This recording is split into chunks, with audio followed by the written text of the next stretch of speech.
to come back to what somebody had mentioned before, I'm going to move on to the second part of the talk now and just talk a little bit about vegan rights and how you can use vegan rights in your advocacy. So I think it's important because when we're out there advocating for better provision for vegans, which obviously makes life easier for us, makes life easier for our families, but perhaps more importantly for people coming behind us who we're telling to go vegan. You know, the easier we can make it for them, the better. And you can use vegan rights in your advocacy, in those sorts of negotiation situations. And I'm saying we, because I'm assuming everyone here is already vegan, because this is a vegan festival. But if you're not, then please do go vegan, because it is a matter of justice. It's a matter of justice for non-human animals. And as Patrick said, we can all do it, and we're here to help you. We've got a Go Vegan Scotland stall. We're all volunteers. We've come up here for that purpose. Come to the stall after the talk. Tell us what's holding you back, what's standing in your way, and we'll do our best to help you. So vegans have rights under international human rights law, under European law, and under the UK law. And why are we talking about that firstly? Why, when we're here to try and help non-human animals, are we going back to talk about humans? Is that not once again making it all about us and redirecting that focus away from the non-human animals? Well, I think there is a risk in that, and I think we need to be careful that we don't do that. So when we are using these rights that we have, I think we should be very consistent and clear. The reason we have these rights is because veganism is not a diet. It's because veganism is a moral conviction that's very important to us. And when you keep bringing it back to that veganism is the moral conviction that it's wrong to use and kill non-human animals, then you keep the focus on the persons that should be the focus, the non-human animals. So I've set out a bit more detail on the slide. Exploiting and killing non-human animals, it's only going to end when we, as a society, stop demanding it. It only happens because we demand it. And that's why we don't go out and protest against businesses or against farmers, but we speak to individuals about their consumption. When we stop, it will stop. And veganism is the rejection of that exploitation and that killing. It's our refusal to support it and participate in it. And it's our way of living in recognition of the rights of animals. So by protecting vegans and by ensuring that we're able to live according to that conviction, we're helping vegans, we're helping veganism, we're helping veganism grow, but most importantly, ultimately, we're helping non-human animals because it's the way we live in recognition of their rights. They can be very powerful tools, potentially, for vegan advocates because by referring to vegan rights, we can really assist in our negotiations with public institutions and with employers, with hospitals and schools and so on. And each one of those conversations is a really good opportunity to talk to people about veganism in a way that you might not really get the chance to do in other contexts. It's a chance to say to them, look, I'm asking you to provide for me, and I'm not doing that because I'm on a fad diet. I'm not doing that because I've chosen to live in a restrictive way. I'm doing that because I have a moral conviction, and I'm asking you to respect that, and it's my right that you do respect that. So it's a perfect opportunity for raising awareness about what veganism really is. And that's why I've put one of our restaurant cards there, because I think it's important that when we're out there doing that sort of promotion, when we're out with our friends, when we're eating in non-vegan places and we're saying, thank you for having vegan options, I think it's important that we don't just say that, because that could mean, thanks for having plant-based options, I'm following a plant-based diet and it was great that you had options. That's not what we're saying. We're saying to them, I'm vegan and I have a moral conviction that it's wrong to use animals, and so I need there to be non-animal products, and you have those options, and so I'm thanking you. And that's why we say on it, stop the demand, end the violence, because we want the waiter, the waitress, we want the cafe owner to read that card and to think to themselves, hang on, what do they mean? I think of veganism as a diet. What's this violence all about? And then hopefully they go to our website and they learn a bit more about it, as well as providing better provision. So rights issues for vegans generally arise when we're dependent on others, because when we have control over our day-to-day lives, we're generally able to make choices that are vegan. And taking again account of what was said previously by the question, we do recognise that people are in individual circumstances, and our stalls are about as accessible as it gets. You know, we're out on the street where anyone can approach us, and so we're not just making ourselves available to any one particular community. And we get a whole range of different ages and life experiences of people coming to the stalls. We recognise that people have different situations that they're dealing with, and we try and account for that in our conversations with them. But some people are dependent on others. So for example, if you're living with a disability, you might be generally depending on others. If you're a child, you're relying on your parents. When we are in hospitals as patients, we rely on them. Even when we're outpatients of the NHS, we rely on them to some extent to provide us with medications. Pupils in schools, if we're inmates in a prison, if we're applying for state benefits, or increasingly if we're dependent on food banks, and as employees, to some extent, we're dependent on others. And we Go Vegan Scotland ran a survey, I think it was earlier this year, the end of last year, to find out what kind of issues vegans in Scotland are experiencing still. And the results showed that it's still very, very patchy. So it's kind of a lottery which hospital you end up going into. Some of them have full vegan menus, which is impressive, and others don't even know what vegan actually means, and will literally say, no, we have nothing, we can't provide for you. To the extent that there was one respondent who had been in hospital for either 3 or 4 days and just wasn't able to eat, and she was very ill. And that was the position that she was put in. It's the same in schools. It's again very patchy. Some provide well, some don't, and oftentimes it will depend if there was a vegan in that school in previous years, and maybe their family did a bit of work to make sure that they were catered for. It can arise in various situations in employment contexts. So for example, the employer might say, you have to wear this safety equipment or these boots, and they're made from animal skin, and that's just their standard issue, take them or leave them, or you must take them in fact because it's health and safety. Or you might be asked to participate in a milk run, where you're asked to spend your own money buying milk that's been taken from cows, even although that's against your convictions. And we even know of a situation where somebody was applying for employment benefit and was told that they had to apply for a job in a slaughterhouse, even although they were vegan, and that was clearly against their convictions. And these things clearly shouldn't be happening. And they wouldn't be happening if you were to put the situation into a religious context, because there's a general awareness in the UK that you can't treat people with religious beliefs in that way. But what we don't have at the moment is a general awareness that veganism stands on the same footing. So we have, the main right that we have is freedom of thought, conscience, and belief. And again, that's under international human rights, European human rights, and UK law. So you have a complete right to believe whatever you like. Nobody can interfere with your thoughts or try and control them. So for example, you could believe in murder, for, let's say, even although murder is unlawful. But you only have the right to manifest your belief if it's protected.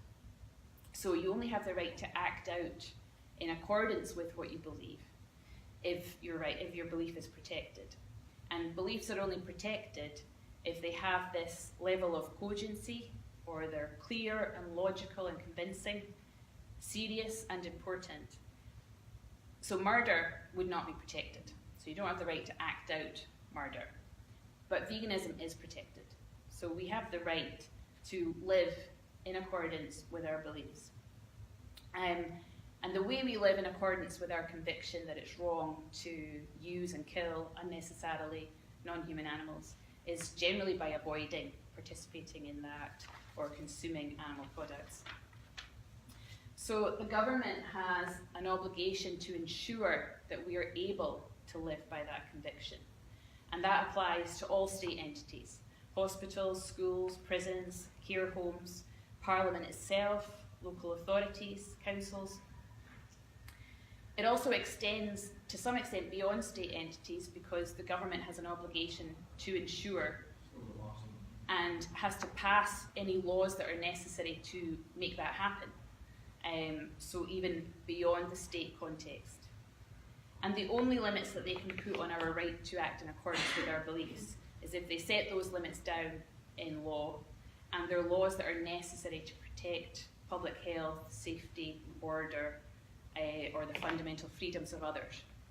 So they've got to be able to justify it. If they're going to restrict our ability to live in accordance with our beliefs, they have to be able to justify it. And it also has to be proportionate, it's to go no further than is necessary to achieve that aim. So to put that into context, if we take an example, you've got a patient in hospital who's vegan and they're reliant on hospital food while they're staying there. And if the hospital doesn't provide food that's suitable for vegans, then they're not able to live according to their conviction while they're staying there. So a vegan in that position would have a potential claim under this human right. And if it went before a court would say, well, yes, you have that right, but we've got to balance that with everyone else's rights. Let's look at what it is that the state is trying to achieve by providing food for everyone. And we'll give them some leeway because they're the state, so we'll assume that they know best how to balance these things out. And then we'll decide whether or not there's been a breach. And a case like that went to the European Court of Human Rights, where there was a Polish prisoner and the Polish government had not provided vegan food. And he said, well, you're breaching my rights. And the Polish government said, well, we appreciate you have these rights, but on balance, it would be too burdensome for us to provide vegan food. So we've got to provide food for everyone, it's got to be cost effective and so on. And the European Court of Human Rights said, no, it would not be too burdensome for you to provide vegan food, and so you must do that. So that's an example of how that would play out. And similarly, it'd be difficult, I think, for any UK prison, hospital, school, care home, or local authority to really justify refusing to provide vegan food on the basis that it would be too burdensome, particularly because there are so many who are doing it and are doing it well.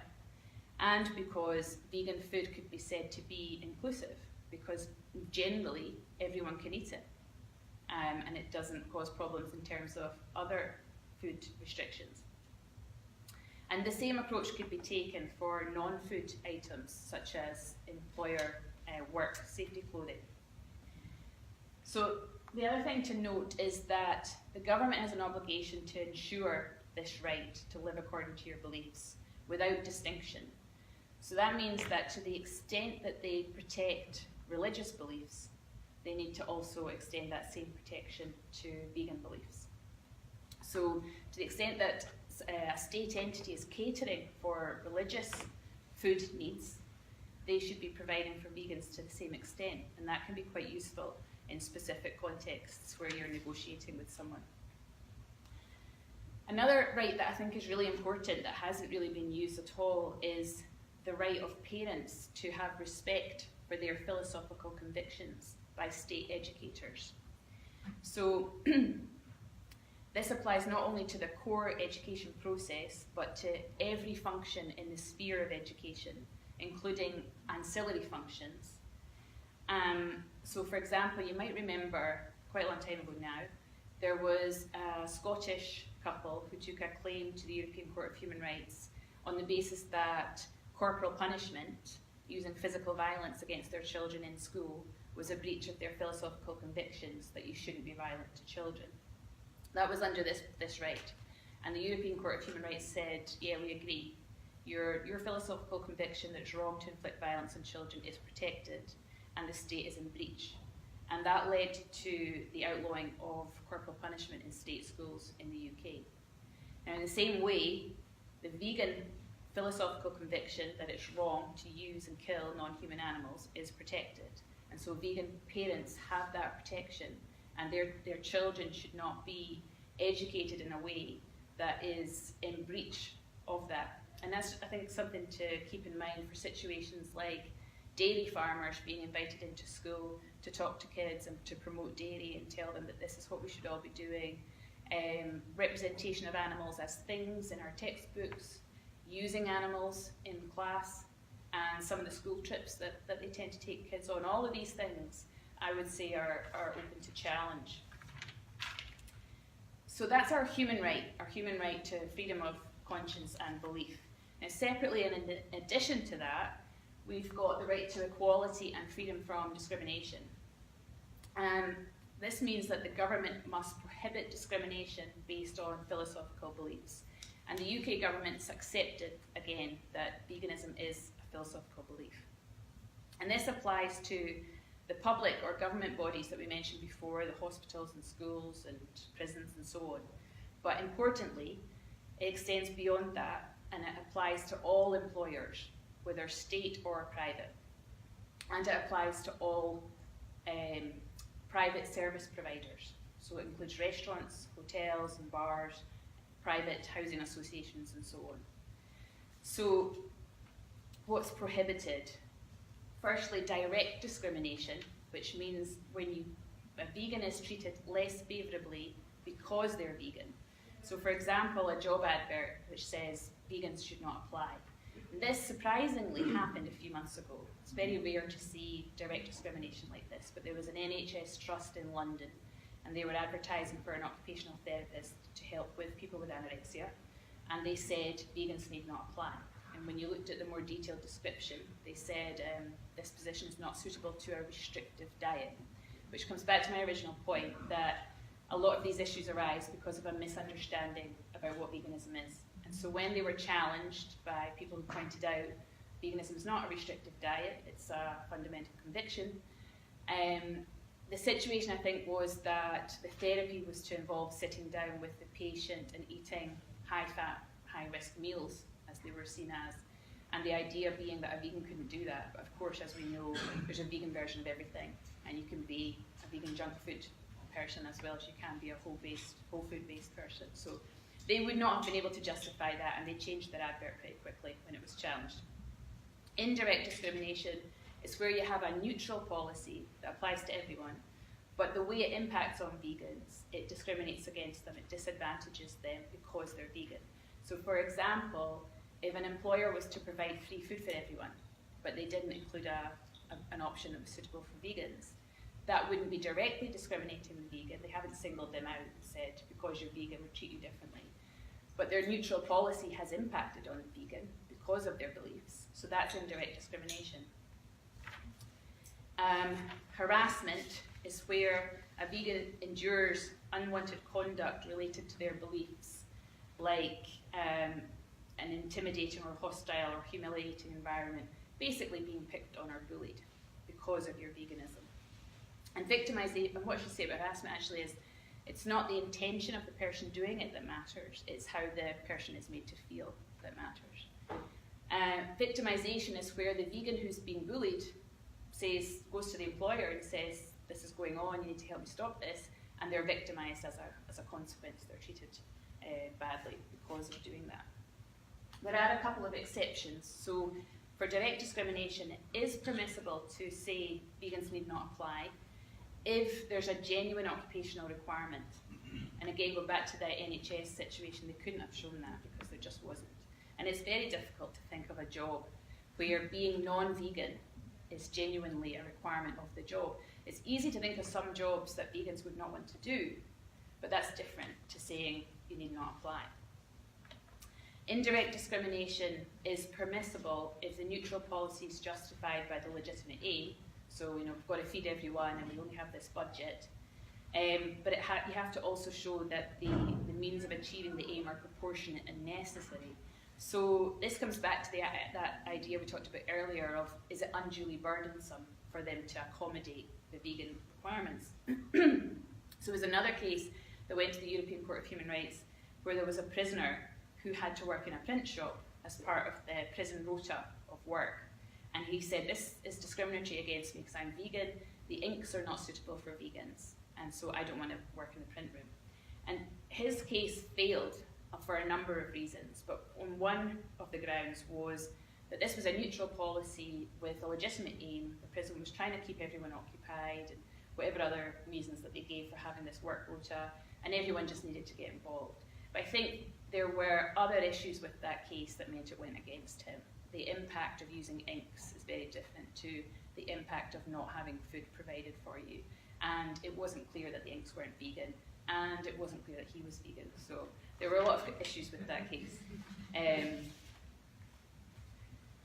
Public sector duty, something else to bear in mind is when you're negotiating with government bodies again, they have the duty not only to not discriminate, but they have a positive duty to eliminate discrimination. They have to try and advance equal opportunity. So whenever they're looking at their policies and setting policies, put them in place, they need to be thinking about that. What can we do to remove disadvantage that's currently suffered by vegans? What steps can we take to meet their needs? So it's important to keep that in mind as well. So what can you do with all this? Well, we would very much advocate self-help, primarily because there are thousands and thousands of us, and we can each be out there making these arguments and having these negotiations and trying to improve things for people.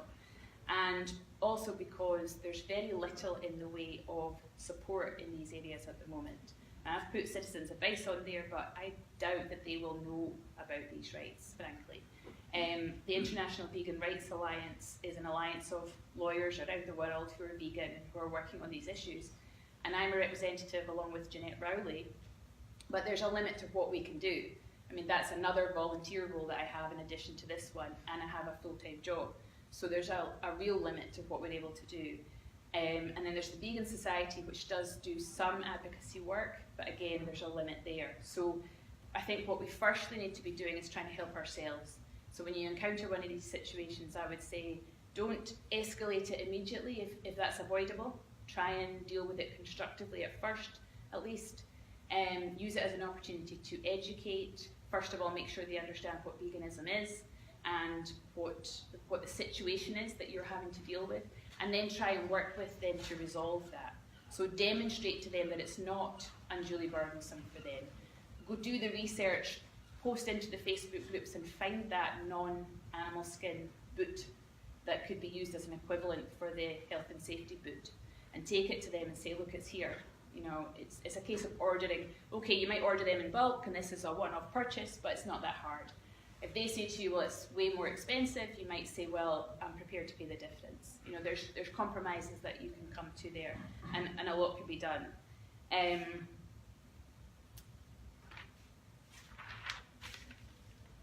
the other thing to say is that I'm writing a book about this at the moment with Jeanette Rowley, and I'm hopeful that it'll come out in the next few months, and it will have in it template letters. It will be free, and there will be template letters in it that you'll be able to use when you're in these situations. So if you're having discussions with a school because they're not providing for a vegan child, if you're experiencing discrimination at work, whatever the particular context, we'll have different letters for different situations so that you can just copy and paste into your own email, add your own facts, and the law will all be kind of set out for you.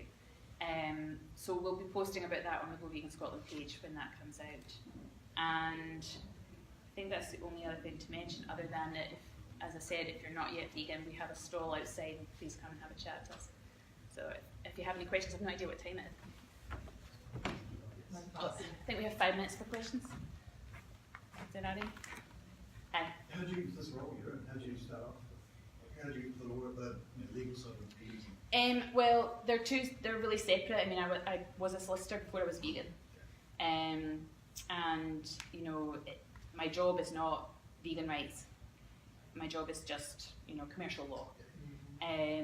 But I have a personal interest in this, obviously, with the volunteer work in Go Vegan Scotland. And then I offered to help the Vegan Society on a pro bono basis, and they put me in touch with Jeanette Rowley, and it's all kind of evolved from there. But I think we're realising that there's more and more need for it, because there are particular situations, especially where children are in care, for example, and they're not being supported. Bullying situations. I think kids in school are quite vulnerable, not only with other kids, but with teachers as well, who don't understand it. And we get a lot of referrals at the IVRA, and we're seeing that there's different types of discrimination often overlap. So, you know, somebody experiencing bullying because of their veganism is also being sexually harassed, or, you know, they're often, it's not only one type of discrimination, they often overlap. Any other questions? Has it become a global issue? Because years ago it happened, and I sometimes hear from global networks that parents sometimes come to clash with social services if they're leading a vegan life. Yeah. There was a case in New Zealand where the children were taken away. Yeah. Because the in-laws didn't agree with think that's still happening in some places, although I would be cautious because I think there's a lot of misreporting. And a few months ago there were a couple of cases that were really prominent in the news from Italy, and the headlines were, you know, vegan baby starving is taken away from his parents, and when you looked at the story in more detail, they were not vegan as a family, and the baby was not being fed vegan. He was not being fed properly, and I think plant milk was involved for some reason, but it wasn't veganism. So, but yeah, I am aware of cases, even in the UK, where, not necessarily where children are taken away because of it, but where the family is not supported in it, and there's a broader context to it, and the veganism doesn't help. Yeah. As veganism starts to increase, is there a smear campaign coming from dairy and meat industries that you see more of that? Yeah, well, at the moment we're seeing it a lot in Northern Ireland, well, no, sorry, in Ireland and in the UK. In Ireland, it's the Real Natural campaign, where it's an ad campaign. I don't know if you've seen this. One of their adverts is on billboards, and it says, if you're looking for a plant-based option, just look in your fridge. And so they're representing cow's milk as plant milk. It's a very strange one. It's almost as if they're trying to benefit from the good connotations with plant-based, but at the same time, in other ads, they're kind of undermining vegans, and they have a bunch of adverts. They've come out publicly and said, their marketing person, we're targeting young women because they're mainly the ones who are going away from cow's milk. So we're going to specifically target them, and the way we're going to do that is by running these ads that are kind of appealing to them, where there's young girls doing yoga, and there's a young girl who's about maybe 8 who's she's the interviewer kind of thing in the picture. So you've got this older girl who's ordering a latte, she's ordering a plant milk latte, and the young girl is saying to her, you know, what's that all about? Have you checked how many ingredients there are in there? And so she looks at it and she's like, oh, 12. Oh no, I'll just have a normal latte.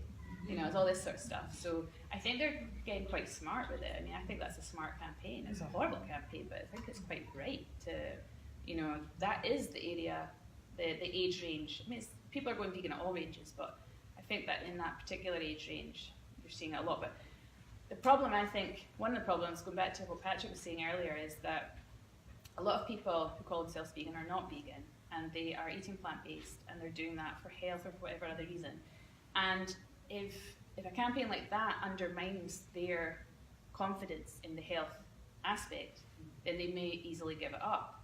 And a lot of the YouTubers, for example, who are out there peddling it on a health basis, peddling plant-based, and their understanding of nutrition is limited, or, you know, they really don't have the backup. When people who've gone to it for that reason and for following those types of people start to question their credibility, then you could really see a change. And that's another reason I think this is a horrible campaign, but it makes sense.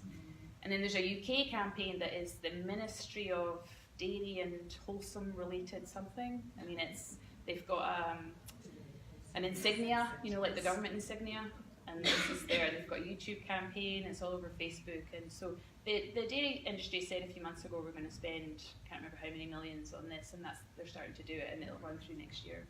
So yeah. I think we better finish up because the next talk is coming on.